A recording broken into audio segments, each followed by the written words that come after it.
cruise ship vanished, then reappeared, hanging between cliffs where no ship should ever be. No distress call, no passengers, just silence pressed into rusted steel. A veteran Navy SEAL came looking for answers he wasn't sure he wanted to find. Beside him walked his dog, trained for war, guided by instincts no system could control. Every step closer revealed something darker than an accident, something designed to erase people. And when the truth surfaced, it wasn't strength that saved him. It was loyalty. If you're watching this, tell us where you're listening from, and don't forget to like, comment, and subscribe to K9 Navy SEAL Stories. The first thing Ethan Mercer noticed about the North Shore was the light. It wasn't the harsh glare he remembered from deserts half a world away. This light was clean, pale gold, sliding across the surface of the lake as if it were testing the water rather than conquering it. Lake Superior stretched out beneath the cliffs like a sheet of hammered glass, turquoise near the rocks and darker where the depth swallowed color whole. Ethan stood at the edge of the trailhead, one boot resting on a flat stone, his weight balanced the way it always was. Ready, even when there was no obvious reason to be. At 43, his body still carried the quiet authority of someone shaped by years of disciplined violence. He was tall, broad through the shoulders, compact everywhere else. The olive field jacket hung comfortably on him, worn soft at the elbows, its pockets heavy with habit rather than necessity. Beneath it, a red and dark blue plaid shirt peeked out, the kind a man chose not for style, but because it held warmth and memory equally well. A breeze rolled in from the lake, lifting the scent of pine, damp stone, and cold water. It should have been peaceful. It wasn't. At Ethan's left side sat Valkyrie, Val to everyone who mattered. The German shepherd was 7 years old, her body lean and balanced, muscles taut beneath a black and tan coat that caught the light in subtle gradients. Her ears were upright, not rigid but alert, as if listening to something just below human hearing. Her eyes, dark, intelligent, unblinking, tracked the movement of gulls overhead, then returned to the cliffs. Val didn't sit because she was told to. She sat because she was waiting. Ethan reached down and rested 2 fingers briefly against the top of her head. She leaned into the touch for half a second, no more, then straightened again. Professional, focused, just like him. "You're early," a voice said behind him. Ethan turned. Mara Quinn stood a few steps back, one hand hooked casually into the strap of her ranger pack. She was in her late 30s, medium height, athletic without trying to be. Her brown hair was pulled into a low, practical braid, a few strands escaping to frame a face weathered by wind and responsibility rather than age. Her eyes were sharp, but not hard. The eyes of someone who noticed details because she cared, not because she wanted control. "Couldn't sleep," Ethan replied. Mara smiled faintly. "Funny? That's usually why people come here." Before Ethan could answer, another figure approached from the gravel lot. A stocky man in his early 50s, moving with the careful gait of someone who had learned to respect water the hard way. Deputy Ray Tolman's beard was gray at the edges, his sheriff's jacket faded from years of sun and spray. He smelled faintly of coffee and engine oil. "Morning," Ray said. His gaze dropped briefly to Val, then back to Ethan. "That your partner?" Ethan nodded. "She's better than me." Ray snorted. "That's usually how it goes."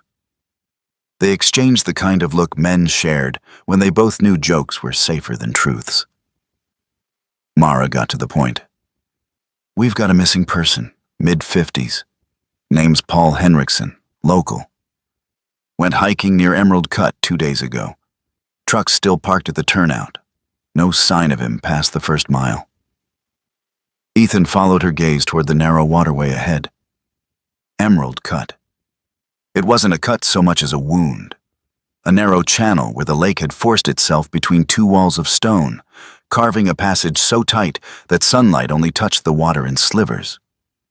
And lodged deep within it, like a rib caught between clenched teeth, was the ship, the Bright Star.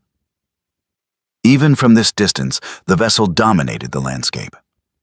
Its rusted hull rose from the water at an unnatural angle, steel streaked with red-brown corrosion and veins of green moss. Vines crept along its sides as if the forest were slowly reclaiming the intruder.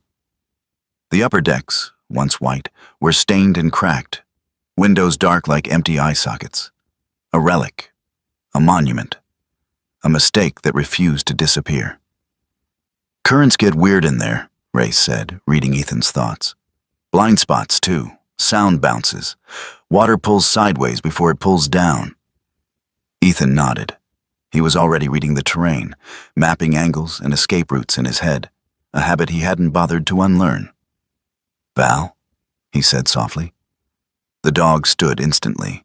Ethan clipped the leash to her harness and crouched, placing a small cloth bag beneath her nose. The scent was old but usable. Paul Henriksen's jacket, recovered from his truck. Val inhaled once, then she froze. Her body tightened, head low, ears angled forward. She took 2 steps, stopped. Took another step, stopped again. This was not confusion. This was assessment. Ethan watched her closely. "Something wrong?" Mara asked. Val suddenly shifted direction, not toward the trail, toward the water, toward the Bright Star. Mara frowned. "That doesn't make sense. He was hiking." "Doesn't have to," Ethan said quietly. "Scent doesn't lie. It just tells the last honest story it knows." Val moved forward, pulling gently but insistently. Ethan followed, boots crunching over stone and leaf litter as the trail curved closer to the cut. They found the first sign near the waterline. A length of paracord lay half hidden beneath a rock, cleanly severed. Too clean. Ethan picked it up, turning it between his fingers. The cut edge was smooth, precise. "Knife," he said. "Sharp. No fraying." Mara's jaw tightened. A few feet away, Val stopped again. She lowered her head, sniffing the ground, then sat abruptly, alert. Ethan crouched and followed her gaze. A strip of silver tape clung to a piece of driftwood, fluttering slightly in the breeze. On it was a faded emblem, 4 points radiating from a central star. Ray exhaled slowly. "That's not fishing. Tape." "No," Ethan said. "It's industrial." Nearby, a faint sheen spread across the water's surface. Oil. Old, but not too old. Ethan straightened, his eyes drawn back to the ship. The Bright Star loomed silently, its bulk casting a shadow across the cut. Sunlight sparkled all around it, making the rust glow like dried blood. A temple, he thought, or a tomb. And then Val did something strange. She whined, softly. Not in fear, not in pain, in warning. Ethan felt it before he understood it. The subtle shift in the air, the way sound seemed to fold inward near the ship. His instincts stirred, old and unwelcome. He stepped closer to the water's edge. That's when he saw it. Something hung from the railing on the ship's port side, swaying gently with the motion of the water. Small, metallic, a dog tag. Ethan's chest tightened. He moved without thinking, one hand lifting. Val lunged forward, pressing her body hard against his leg. She let out a low, pleading sound, her eyes locked on his hand. "Don't." Ethan froze. For a long moment, no one spoke. The lake lapped quietly against stone. A gull cried somewhere overhead. Slowly, Ethan lowered his hand. Val relaxed, just a fraction, but did not move away. Ethan stared at the dog tag, still swinging, still waiting. The light on the water was beautiful. The shadow of steel was not. And something inside the Bright Star was watching.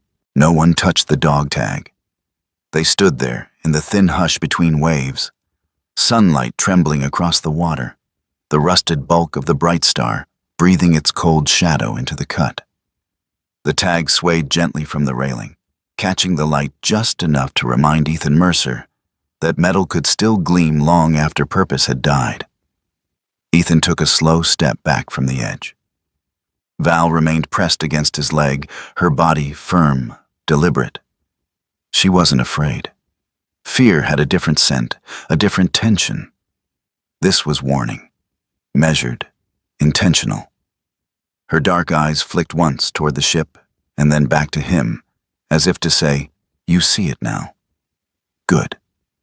Mara Quinn exhaled, rubbing her gloved hands together. "That's not normal, is it?" "No," Ethan said. His voice was steady, but something had tightened behind his ribs. "It's bait." Ray Tolman squinted up at the dog tag, then at Ethan. "Looks personal." "It's meant to," Ethan replied. He reached into his snub jacket pocket and pulled out a small flashlight, angling the beam without stepping closer. The light slid over the metal, illuminating the stamped letters. HAWK. Mara stiffened. "That's my call sign," Ethan finished. Or what used to be. He crouched a few feet back, careful not to break Val's contact with him. Even from here, he could see it. The tiny inconsistencies. The font was close, but not exact. The edges too sharp, too new. Someone had aged it, but not well enough. "They wanted me to recognize it," Ethan said, "and they wanted me angry enough to forget how to look." Ray let out a low whistle. "So this missing guy, Paul, he wasn't the target?" Ethan's gaze never left the ship. Not the primary one. A sudden burst of laughter echoed down the trail behind them. They all turned. 3 figures were picking their way over the rocks. 2 men and a woman, all in their 20s, bundled in mismatched jackets and beanies, cameras slung around their necks. One of them held a handheld gimbal, already filming, his grin wide and careless. "Dude, this is sick," the taller one said. "This is exactly like those abandoned cruise ship vids." Mara's shoulders dropped an inch. Then she straightened, professional irritation snapping into place. "Hey, you're not supposed to be past the barricade." The woman, short, pale, with dyed blonde hair peeking from under her hat, raised her hands. "Sorry, we didn't see any signs." "There were signs," Mara said, "and this area is restricted." The shorter guy laughed nervously. "We'll just grab a quick shot and go." Ethan watched them with a distant calm. He'd seen this kind of carelessness before.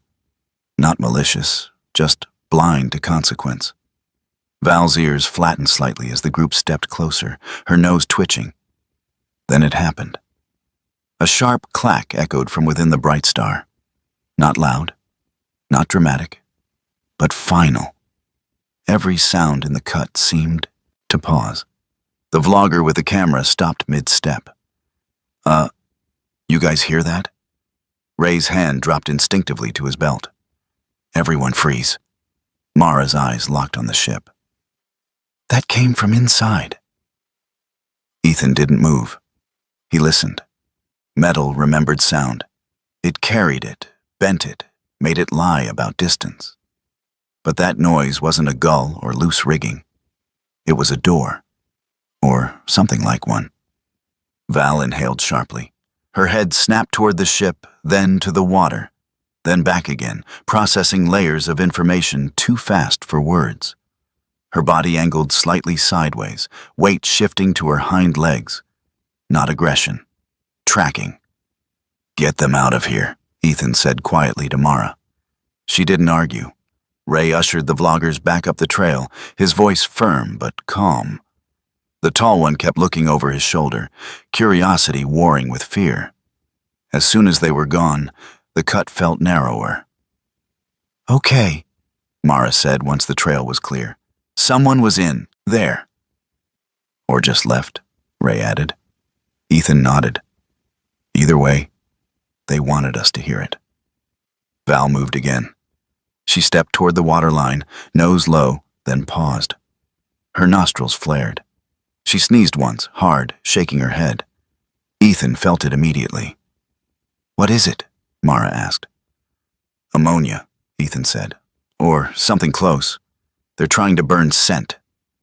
Val snorted again, irritated, then circled, working outward in widening arcs. Her tail was stiff now, her movements sharper. Ray frowned. "That's deliberate." "Yes," Ethan said. "And expensive." Mara folded her arms. "So, not a lone hiker?" "No," Ethan said. "This is organized." The realization settled heavily between them. Ethan stepped back from the edge and leaned against a boulder, forcing himself to breathe. He hated this part. The moment when instinct screamed run toward and discipline had to answer slow down. The dog tag swung gently above the water. He looked at Val. She wasn't watching the tag. She was watching the shadow beneath the ship. Something moved there. Not a body, not a shape. Just a disturbance in pattern. Water shifted where it shouldn't have. Ray followed his gaze. "That current. See how straight it is?" Ethan nodded. Boat ran tight to the wall. Electric motor, maybe. Minimal wake. Mara's voice dropped. "You're saying someone came and went while we were standing right here?" "Yes." Silence again. Ethan pushed off the rock. "They're not hiding," he said. "They're announcing." "And the message?" Mara asked. Ethan looked once more at the dog tag. "That I was expected," he said, and remembered. Val suddenly stopped moving. She stood rigid, head turned slightly toward the ship, ears angled forward, not alert, not sit, listening. Ethan felt a chill crawl up his spine. "Val?" he murmured. She didn't look at him. Then, faintly, so faint it could have been imagination, a voice drifted from the dark recesses of the bright star. "Good girl." Mara's breath caught. The voice was calm, familiar, too close. And then it spoke again. "Hawk." Val turned her head slowly toward Ethan, as if checking that he was still there. Ethan didn't answer the voice, but somewhere deep inside, something old and buried had just woken up. Crossing onto the bright star felt less like boarding a ship and more like stepping into a memory that refused to stay buried. Sunlight still ruled the open deck. It glinted off warped railings and broken windows, turning rust into something almost beautiful. The air outside was sharp and clean, carrying pine and cold water. But the moment Ethan Mercer moved past the threshold, past the skeletal doorway where paint had peeled away in Washma's long dead curls, the temperature dropped. Not cold exactly, hollow. The corridor swallowed sound. Each step echoed back a half-beat too late, metal remembering them after they passed. Ethan's posture shifted without conscious thought. His shoulders squared, his steps shortened. He counted angles, distances, blind corners. Years of training slid over him like an old coat he never really took off. Val padded in beside him, claws clicking softly on steel. At 7 years old, she moved with the economy of a veteran. No wasted motion, no hesitation. Her ears were upright, tracking the corridor ahead, behind, above. Her black and tan coat brushed rust flakes loose with each step, and her tail stayed low, controlled. Mara Quinn followed a few feet back, her breath fogging faintly in the cooler air. She glanced around with a ranger's eye, reading decay and danger instead of tactics. The inside of the ship unsettled her, not because it was dark, but because it felt used. Ray Tolman remained near the entrance, one hand resting on the bulkhead. "I'll hold the line here," he said quietly. "Radio if you need me." Ethan nodded once. He appreciated Ray's instincts. Too many people thought courage meant pushing forward. Experience taught otherwise. They moved deeper. Val slowed near an intersection where two corridors crossed. She lowered her head, nostrils flaring. Her body tensed. Not stiff, but alert in a way Ethan recognized immediately. Fear. Not fresh panic, not terror.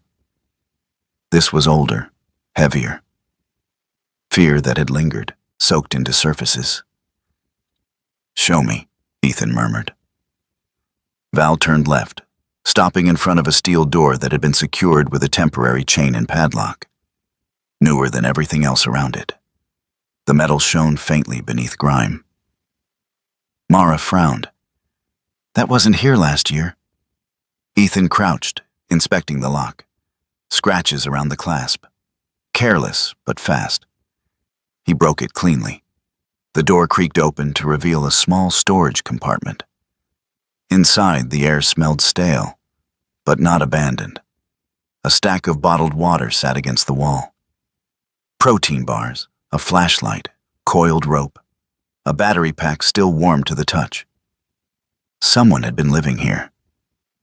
"Paul?" Mara called softly, though she already knew the answer.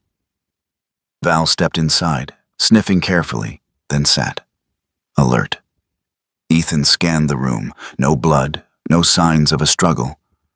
But the fear was real and recent. "He was here," Ethan said. But he wasn't alone. They moved on, deeper into the ship.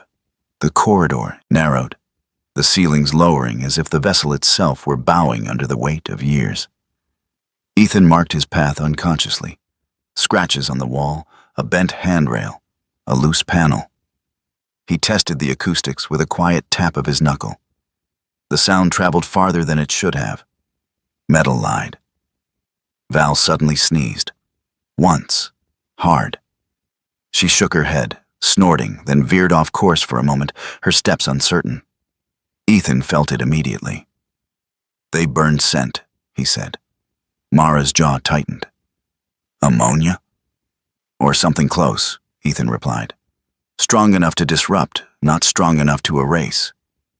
Val circled, irritated, then paused. She closed her eyes for half a second, long enough to recalibrate, then lifted her head and moved again, this time with renewed certainty. She stopped at a narrow stairwell leading down. But before they descended, something caught Ethan's eye. A hatch set into the wall, partially concealed behind a collapsed panel, too neat to be accidental. He pulled it open. Inside was a makeshift compartment, carefully arranged. A handheld radio, a notebook wrapped in plastic, and a photograph. Ethan picked up the photo. It showed him standing near the trailhead, taken from above, from the cliffs across the cut. The angle was perfect. Professional. Mara leaned in, her face paling. "That was today," Ethan nodded. "Which means someone knew I'd be here." The notebook contained coordinates, numbers and symbols written in a tight, deliberate hand. Not random. Not amateur. Mara crossed her arms. "Only one person outside law enforcement knew your schedule." Ethan didn't answer, but the name surfaced anyway. Grange. The thought sat badly with him, like grit between teeth. Val let out a low sound. Not a growl, a warning. She stood at the top of the stairwell now, staring down into darkness that swallowed light after only a few steps. Her ears angled forward, but her body stayed back, as if measuring distance. Ethan joined her, peering down. The air below was colder, damper. It carried the faint smell of water, and something else. Human, but altered. "Someone went down there recently," Mara said. "Yes," Ethan replied, "and they wanted to be heard." They descended carefully, steps slow, controlled. The stairs vibrated under their weight, metal singing softly. About halfway down, Val stopped. She turned her head, not toward the darkness, but toward Ethan. Her eyes met his. It was a look Ethan knew too well. The look she'd given him once, years ago, when everything had gone wrong and he hadn't wanted to see it. A look that said, "Pay attention. This matters." Ethan's chest tightened. This was the re-hooking moment. The quiet, internal one. Not fear, not shock, recognition. Val wasn't just tracking a stranger, she was tracking him. The idea settled slowly, heavily. Someone had threaded Ethan's presence into the trail itself. His scent, his history. They reached the bottom of the stairwell. The space opened into a wider compartment, once part of the engine room. Water pooled along the edges, reflecting warped beams like broken mirrors. Tools lay scattered, deliberately placed rather than abandoned. And then the voice came. Not loud, not threatening, just precise. "You owe Miles." Ethan froze. The name struck like a physical blow. His breath caught, just enough to be noticeable to Val. She moved closer, her shoulder brushing his leg. Mara turned sharply. "Who's there?" Silence answered. But it wasn't empty silence. It was the kind that listened back. Ethan swallowed. Miles Keene. A name he hadn't spoken aloud in years, a promise he hadn't kept. He forced himself to breathe, grounding in the present. The smell of rust, the cold water, the weight of Val beside him. "Who are you?" Ethan said, his voice steady again. No reply, just the drip of water. Somewhere above them, metal shifted softly, as if the bright star itself were settling around them. Val lifted her head, ears straining, eyes locked on the shadows ahead. Whatever had spoken was gone, or close enough to be dangerous. And the Temple of Rust had just claimed another secret. They found him where the ship narrowed, where rusted steel folded inward, like ribs closing around a heart. Ethan noticed the movement first. Not Val for once. A shape at the edge of his peripheral vision, just beyond a beam of filtered light slipping through a cracked vent. He raised his hand slightly, the signal subtle and automatic. Val froze. The man stepped out slowly, palms open, breathing hard in a way that looked rehearsed but not entirely fake. "I don't want any trouble," he said. His voice was hoarse, scraped raw by cold air and nerves. "I'm just lost." He was in his late 30s, maybe early 40s. Medium height, leaned to the point of being wiry. His face was narrow, cheekbones sharp, with a 3-day stubble that didn't quite hide a faint scar running from the corner of his mouth toward his jaw. Dark hair, damp with sweat, clung to his forehead beneath a faded knit cap. His jacket was a weatherproof shell, good quality, scuffed but functional. Not the gear of a tourist, not quite military either. Caleb Finch. That was the name on the ID he produced with shaking fingers. "I'm a surveyor," he said quickly, holding the card out just far enough to be seen, not close enough to be grabbed. "Freelance. I was mapping shoreline erosion for a private client. Boat clipped a rock. I swam. Thought I could wait it out in here." Mara stepped forward first. She always did. Her voice softened, instincts wired toward rescue before suspicion. "Are you hurt?" Caleb shook his head. "Just cold and tired." Ethan stayed where he was. Val moved between them, not lunging, not growling, just standing, squarely, deliberately, her body forming a barrier between Ethan and the stranger. Her ears were upright, her gaze locked on Caleb's chest, not his face. She was reading breath, heartbeat, tension. Caleb noticed. A flicker of something crossed his expression. Interest, maybe even admiration. "She's disciplined," he said. "Military trained?" Ethan didn't answer. Caleb shifted his weight, trying to look casual.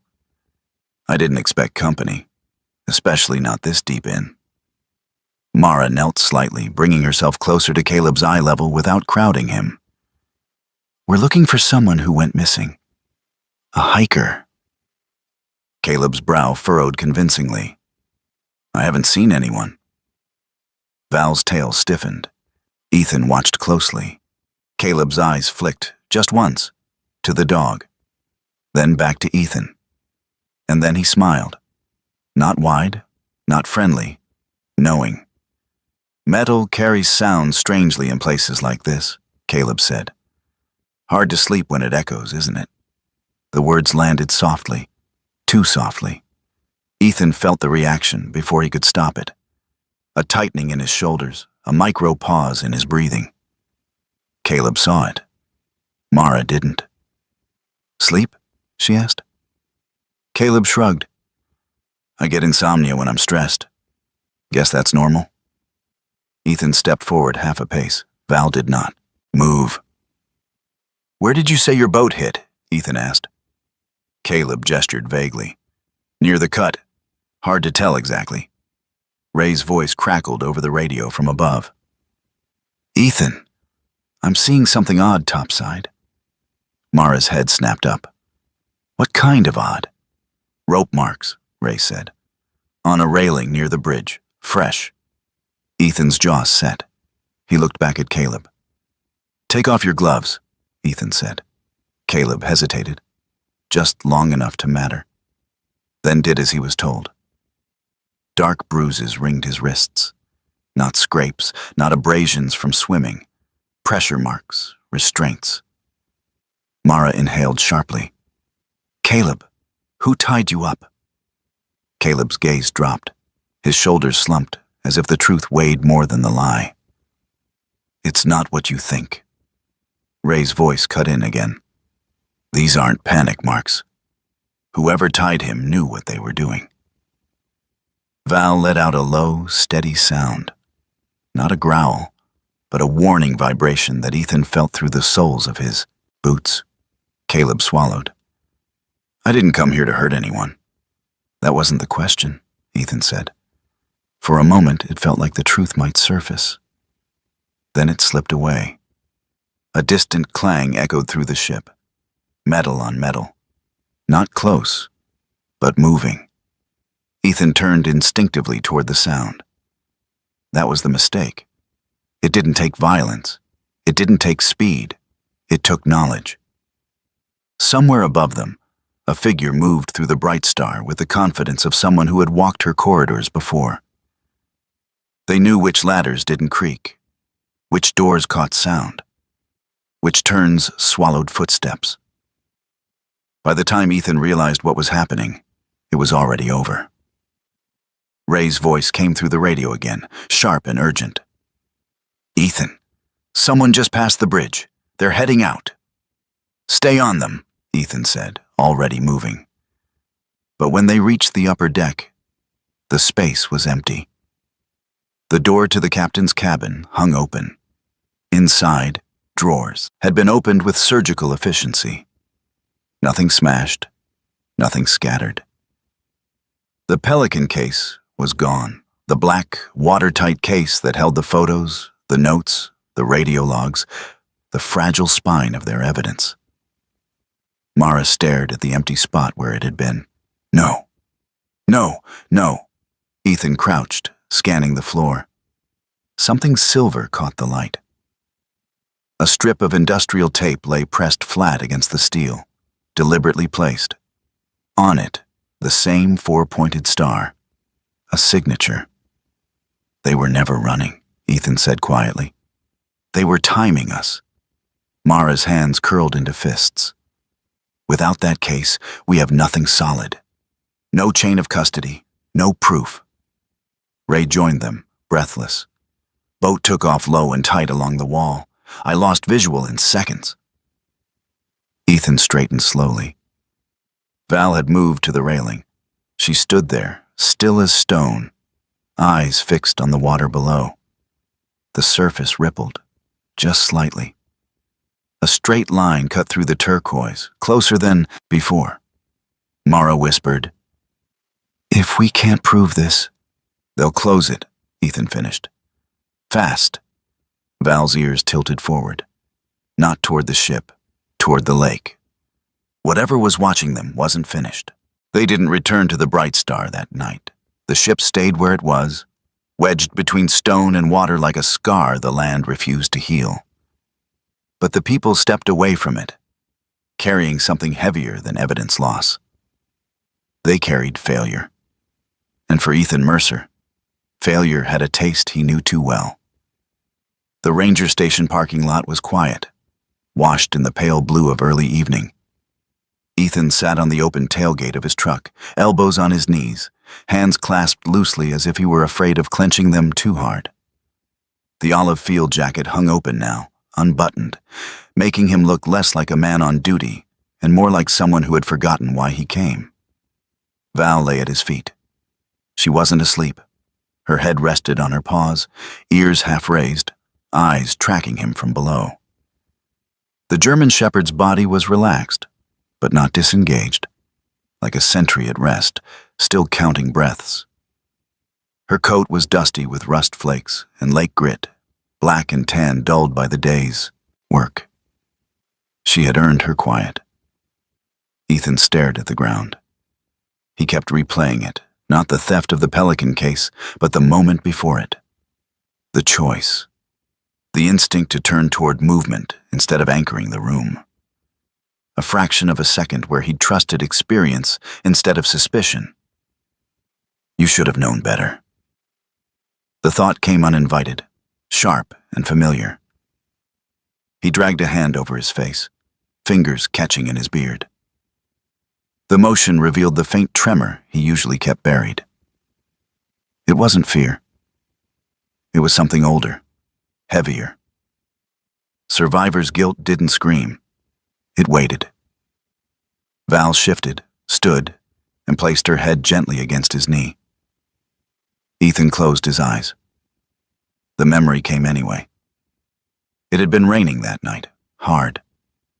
The kind of rain that flattened sound and turned the world into a tunnel. Ethan had been sitting on the floor, back against a wall, lungs refusing to cooperate. Every breath felt like it stopped halfway in, caught on something invisible. His vision tunneled. His hands shook, useless. Get up, he'd told himself. Move. Do something. But his body didn't listen. Val, then younger, leaner, still earning her place, had approached without command. She didn't bark, didn't paw. She simply pressed her head against his chest and stayed there, warm and solid, forcing contact. Ethan remembered the weight of her, the rhythm of her breathing, in, out. He'd matched it without realizing. That night, she hadn't been a K9, she'd been a lifeline. Ethan? Mara Quinn's voice cut gently into the present. She stood a few feet away, hands tucked into the pockets of her ranger jacket. The set of her shoulders was different now, tenser, weighed down by something she hadn't wanted to bring with her. They're pushing, she said. Ethan opened his eyes. Who? Sheriff Dana Klein. He exhaled slowly. Dana Klein was a fixture in the county, late 50s, tall, iron-gray hair, cropped close, jaw always set as if bracing against complaint. He had the look of a man who had spent decades smoothing chaos into reports. A man who believed order mattered more than truth, because truth was messy and scared tourists away. He wants this wrapped up, Mara continued. Quickly, quietly. Ethan didn't look surprised. Because of the ship. And the season, Mara said. Word of a criminal investigation near Emerald Cut would tank summer traffic. He says there's no concrete evidence of foul play. Because it was stolen, Ethan said. Mara nodded. And because if I keep pushing without it, he'll pull me off the case. Officially. Val lifted her head at the change in tone. Mara glanced down at the dog, then back at Ethan.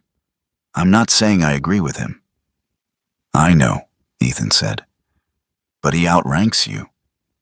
Yes, her jaw tightened. And he knows it. Silence settled between them, thick but not hostile. The kind shared by people who wanted the same thing and were being told they couldn't have it.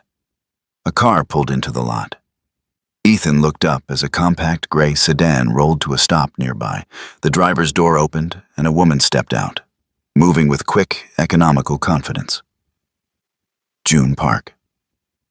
She was in her early 30s, average height, slim build, wearing a dark windbreaker and jeans that had seen more server rooms than Wilderness. Her black hair was pulled back into a low ponytail, wisps escaping to frame a face defined more by focus than softness. She wore rectangular glasses, the kind that slid down her nose when she forgot to blink. June glanced around, took in Ethan, Mara, Val, then offered a small nod. "You must be Mercer." Ethan stood. "That's me." She looked at Val next, curiosity flickering across her face. "And you must be the reason half the evidence didn't get contaminated." Val stared back, unimpressed. June smiled faintly. "I like her." They moved to the tailgate, where June opened her laptop and set it down carefully, shielding the screen from glare. "I've been going through the scraps," she said. "Metadata from the photo you found, the notebook scans, radio frequency logs from the handheld unit you recovered." "And?" Mara asked. June tapped a few keys, pulling up a map overlaid with coordinates and symbols. "The writing isn't random. It's shorthand. Maritime salvage shorthand." Ethan leaned in. June pointed. "This symbol here looks like a broken square with a slash. That's used to mark decommissioned salvage yards. This cluster lines up with a private site on the north arm of the lake." Mara frowned. "Private how?" June met her eyes. "Owned by Grange Maritime." The name settled like dust after an explosion. Ethan straightened slowly. "So, they didn't just know I was coming," he said. "They built the path." "Yes," June replied, "and they wanted you to see it." Val suddenly stood. She moved away from the group, circling the truck once, nose low. Her behavior changed. More deliberate, more intent. She stopped near the driver's side door, sniffed, then moved toward the rear window. Ethan watched her closely. "Val?" he said softly. She didn't respond. She lifted onto her hind legs, placing her paws briefly against the glass, then dropped back down and sat, alert. Ethan stepped closer. There, on the glass, barely visible unless the light hit it just right, was a strip of silver. Industrial tape. The four-pointed star stamped faintly at one edge. Mara's breath caught. "They were here." June swallowed. "Recently?" Ethan felt a chill that had nothing to do with the lake. He peeled the tape back slowly. Written on the inside, in neat block letters, "Dawn. Emerald cut. Come alone." Val looked up at him. Not afraid, not warning, watching. Ethan closed his hand around the tape. Whoever was orchestrating this didn't want chaos. They wanted him. Ethan left before the sun cleared the ridge. He moved quietly through the cabin, the floorboards cool beneath his boots, the world holding its breath the way it did before weather changed. He told himself he was prepared for the cold logic of what he was about to do. That he was choosing action over avoidance, motion over paralysis. He did not tell himself he would go alone. Val was already awake. She stood by the door, alert and composed. Her black and tan coat catching the faint pre-dawn light like burnished bronze. At 7, she carried herself with the steady confidence of a partner who had seen enough to know when words were useless. Her ears were forward, her tail still. When Ethan reached for the handle, she stepped closer. "No," he murmured, more plea than command. Val did not move. Behind him, Mara Quinn leaned against the kitchen counter, arms folded, hair still damp from a hurried shower. Her ranger jacket was on. Her expression wasn't angry so much as braced. "You're not doing this alone," she said. Ethan didn't turn. "I have to." "I know why you want to," Mara replied. "That's not the same thing." Val pressed her shoulder lightly against Ethan's leg. Contact without force, insistence without challenge. He closed his eyes for a beat. This wasn't defiance. It was alignment. "She stays," he said finally. "Or I don't go." Mara searched his face, reading the decision already settled there. "Then don't die trying to prove something," she said. "Go, because you're done running." Ethan nodded once. He didn't trust himself to speak. The north woke in shades of blue. Mist lifted off the lake in thin ribbons, the air sharp and clean, carrying pine and cold water. As the trail opened toward Emerald Cut, the Bright Star emerged from the haze. Massive, rusted, ancient. In the newborn light, she looked less like a wreck and more like a forgotten god, stranded between cliff and current. Ethan felt the pull immediately. Not fear. Recognition. They moved carefully, Ethan scanning angles, Val ranging ahead and back, checking wind, water, metal. The plan, if there had ever been one, was simple. Observe, retrieve, survive. The opposition favored clean tactics. No mess, no witnesses. If something went wrong, it would look like weather or age or human error. A floor giving way, a railing snapping, a fall no one could argue with. Val stopped short. She sneezed once, then twice, hard enough to shake her head. Ethan smelled it a half-second later. Ammonia. Faint but deliberate. "They're scrubbing," he whispered. Val adjusted, widening her arc, moving with irritated focus. She retracked by memory as much as nose now, by pattern, by the logic of movement.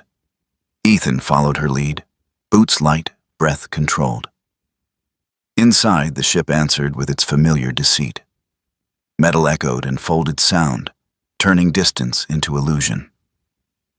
Light fractured through broken windows and vents, painting the corridors in slats of pale gold. Then it happened. A sudden ring, metal on metal, sharp and high, ricocheting down the passage. Ethan's chest locked. The sound dragged him backward through years he'd trained to outpace. The clang of steel in confined spaces. The way noise multiplied when panic followed it. His breath stalled, vision narrowing. Val felt it before he named it. She spun and snapped gently at the cuff of his sleeve. Not aggressive, not playful. A tug. Then another. Her eyes met his, steady and present. "Here," they said. No. Ethan forced air into his lungs. In, out. He followed the rhythm she offered, grounding in the pressure of her jaw on his fabric, the warmth of her shoulder against his knee. The moment passed. "Good," he whispered, more to himself than to her. They moved on. Val led him to a narrow maintenance corridor where the wind sang through a grated vent. She stopped, pawing lightly at the metal seam. Ethan crouched, fingers probing the edge. There, wedged deep inside the vent housing, was a slim memory card taped flat, shielded from casual sight. No Pelican case, no labels, just a contingency. Ethan eased it free and slid it into his recorder. The device whirred softly, then clicked. A voice crackled to life. Miles. Older than Ethan remembered. Thinner, but unmistakable. "If you're hearing this, something already went wrong." Ethan swallowed. The file skipped, clipped, as if cut midstream and stitched back together. "I don't have much time. They're closer than they think. Hawk!" The audio glitched. "Don't trust Gur—" A burst of static swallowed the rest, then a different sound. Breath, panic. Miles shouting, "Hawk, don't!" The recording cut hard. Ethan stared at the device, pulse hammering. A slow clap echoed behind him. Once. Then a voice, calm and familiar in its cadence. "You always do arrive late." Ethan turned. A man stood on the upper deck, framed by the pale morning light. He was tall, broad-shouldered, dressed in neutral outdoor gear that blended seamlessly with stone and rust. His hair was dark, close-cropped, his beard neatly trimmed. His face held the kind of symmetry that read as trustworthy until you looked closer. until you noticed the eyes. They were assessing, measuring. "You shouldn't be here," the man continued, tone almost conversational. "But you never were good at following instructions." Val stepped forward, placing herself squarely between Ethan and the stranger. Her body went taut. Not aggressive, but ready. Her gaze never left his hands. The man smiled faintly. "Still working with dogs?" he said. "Figures." Ethan's voice was level. "You knew Miles." The man tilted his head. "We crossed paths." "You killed him." A pause. Consideration. "I let him make his choices." Ethan felt the anger rise, not explosive, but focused. Clean. "You orchestrated this," he said. "The bait. The blind spots. The clean exits." "Yes," the man replied. "Because chaos is noisy, and noise brings attention." Val growled low, a warning that vibrated in Ethan's bones. The man raised his hand slightly. "Easy. I'm not here for violence." "Then why are you here?" Ethan asked. "To see if you'd listen," the man said. "You never did." The wind shifted. The lake below cut a straight, deliberate line through the water. Val's ears flicked. Ethan tightened his grip on the recorder. Whatever came next, dawn had already chosen its witness. The truth didn't arrive all at once. It never did. It came in fragments, data points, silences, polite smiles. And only later did Ethan Mercer understand that this, too, was a tactic. Not to overwhelm him, but to make him doubt which piece mattered most. June Park sat hunched over her laptop at the ranger station, sleeves rolled up, eyes bloodshot but sharp. The early light through the windows caught on her glasses as code scrolled past like tide lines. "I don't think Grar is a person," she said at last. Mara Quinn looked up from her coffee. "You're saying it's not Grange?" "I'm saying it's bigger than one man," June replied. She rotated the screen toward them. A map filled the display, shorelines, grids, faded industrial labels. "See this? Greystone Route. Decommissioned salvage corridor. It predates Grange Maritime, but they inherited the permits." Ethan leaned in, Val at his side. "Greystone," he repeated. June nodded. The shorthand in Miles's file points here. Storage sites, temporary drop zones. Clean logistics. If something went wrong, it disappeared into paperwork. "So, don't trust Gur." "Wasn't a warning about a person," Mara said slowly. "It was about a system." "Yes," June said, "and systems don't panic. They adapt." The door opened before anyone could respond. Sheriff Dana Klein stepped in, posture rigid, expression already carved into authority. He was followed by a man Ethan hadn't seen in person before, but recognized instantly. Elliot Grange moved like someone accustomed to being welcomed. Mid-50s, tall, silver at the temples, tailored coat worn open as if to signal nothing to hide. His face held a practiced warmth, eyes kind, smile restrained, the sort that never reached too far. He looked like a man who funded museums and chaired boards, a man who shook hands slowly and remembered names. "Ethan," Grange said, extending a hand. "I'm glad we finally meet." Ethan didn't take it. Val didn't growl, but she shifted, placing herself slightly forward, her body angled protectively. Grange noticed. His smile flickered, then recovered. Sheriff Klein cleared his throat. "We're closing this as a tragic accident," he said. "No evidence of criminal wrongdoing." Mara stiffened. "With respect, sir, this is about the community," Klein cut in. "Tourism, jobs." Grange nodded sympathetically. "And healing," he added. "We all want closure." Ethan watched him closely. The cadence, the pauses. This wasn't a man who rushed outcomes.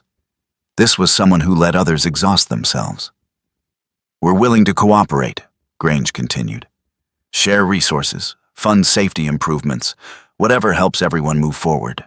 Ethan felt the shape of it then, the trap beneath the courtesy. They weren't trying to arrest him. They were trying to discredit him. If Ethan pushed without proof, if he defied the closure narrative, he would look unstable. A former operator chasing ghosts. A handler projecting trauma onto a case. And when his credibility went, his eyes dropped to Val. "So would hers," he said quietly. Grange's gaze followed his. For the briefest moment, something sharpened there. Interest. Calculation. "We all have attachments," Grange said. "But sometimes, for the greater good, we must let go." Val's ears flattened. Ethan's jaw tightened. The meeting ended politely. Too politely. When they were gone, the room felt smaller. "They're counting on you breaking," Mara said. Ethan nodded. Or choosing wrong. They returned to the lake that afternoon, not to search, but because Val insisted. She moved with purpose now, less like she was tracking a scent, a janiscent, and more like she was following a memory. Ethan trusted that difference. He followed her along the familiar cut, the bright star looming once more between cliff and water. The ship was quiet. Too quiet. Val led him to a narrow maintenance shaft they'd passed before. She stopped, sniffed once, then pawed lightly at a loose panel. Ethan eased it open. Inside was a photograph. A Polaroid. Fresh, edges still sharp. His breath caught. It showed Val standing on the bright star's deck, morning light haloing her silhouette. Her head was lifted, eyes locked straight into the lens. Calm, aware. Beneath the image, written in careful ink, "It remembers you. Do you remember it?" Ethan's hands trembled. "Who took this?" Mara whispered behind him. June swallowed. "When?" Val looked up at Ethan, searching his face. The implications stacked fast and heavy. Someone had been close enough to photograph her, close enough not to trigger alarm, close enough to want her seen. "They're not threatening her," Ethan said slowly. "They're claiming influence." A re-hooking realization settled over him. Not fear, but awe edged with dread. They believed Val was the key, not leverage, destiny. The lake shifted. Ethan turned as a faint, straight ripple cut across the water beyond the cut. Not a wake fleeing. Not a trace to follow. A deliberate pass. A promise. Val's ears tilted toward it, her body still, eyes bright with something like recognition. Ethan closed his fingers around the Polaroid. The system had made its move. Now it was waiting. Sometimes miracles don't arrive as thunder or light from the sky. Sometimes they arrive quietly, through loyalty that never wavers, through instincts that protect us when our own minds are tired, through a presence that stays when everything else walks away. In this story, the miracle was not strength, nor courage, nor victory. It was connection. A reminder that God often sends his protection through unexpected forms, through companionship, through silence, through beings who cannot speak, but understand us more deeply than words ever could. In our daily lives, we may not face rusted ships or hidden enemies, but we all walk through moments of doubt, loss, and unseen battles. And just like Ethan, we are rarely meant to walk them alone. God places signs along our path, people, moments, and sometimes even animals, to guide us back when we are close to losing ourselves. If this story touched something in you, take a moment to reflect on what anchors you. Who or what has God placed in your life to keep you steady? If you found meaning here, please share this story with someone who might need it. Leave a comment below and tell us what stayed with you.